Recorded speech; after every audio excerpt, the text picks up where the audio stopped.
ఉదయం సరే ఈరోజు కాకరకాయ జ్యూస్ కాకరకాయ జ్యూస్ తాగాల. ఈరోజు 16వ రోజు కర్నూలులో. ఈరోజు సిల్వర్ జూబ్లీ గ్రౌండ్లో 5 కిలోమీటర్లు 5K అయిపోయింది. సరే ఈడే కాకరకాయ జ్యూస్ తాగుతాను. నువ్వు కూడా కాకరకాయ జ్యూస్ తాగుతా. ఇది కాకరకాయ జ్యూస్ చూడు.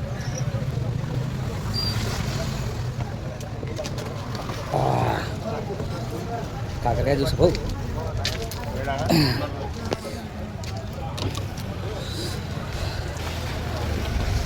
ఎక్కడున్నా కూడా 21 రోజులు ఛాలెంజ్ కంటిన్యూ కావాలా. అదే దాని ముఖ్య ఉద్దేశం. ఈరోజు కర్నూలులో 5 కిలోమీటర్లు సిల్వర్ జూబ్లీ గ్రౌండ్లో 16వ రోజు పూర్తయింది. అందరికీ ధన్యవాదాలు.